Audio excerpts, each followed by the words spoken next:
Şu gördüğünüz dağlar var ya, Cenab-ı Allah Kur'an'da buyurur Estaizu billah ve teral cibale tehsebuha camideten ve hiye temurru merres sehab. Habibim Muhammed'im, sen bu dağları camit durur zannedersin. Halbuki o dağlar bulutlar gibi yürür diyor. O zaman ne diyor Peygamber Efendimiz? Tefekkürü saatin hayrun min ibadeti senetin. Bir saat tefekkür etmek bir yıl nafile ibadetten sevaptır. Bilirsiniz ki bir iğne ustasız olmaz.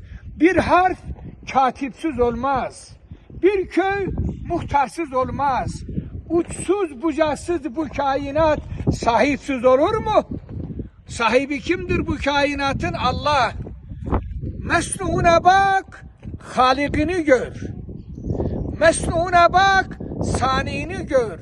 Mahluka bak, Halikini gör. Yaratıcı Allah'tır. Yetesarrafu fi mülkihi keyfe yeşâ. Allah mülkünde dilediği gibi tasarruf eder. İşte düşünmek bu kadar önemli. Cenab-ı Allah Kur'an'da müteaddit ayetlerde لَعَلَّكُمْ تَزَكَّرُونَ لَعَلَّكُمْ تَتَفَكَّرُونَ umulur ki tefekkür edersiniz. Umulur ki düşünürsünüz. Mevlam bizi düşünen, zikreden, fikreden, şükreden kullarından eylesin. Amin, amin.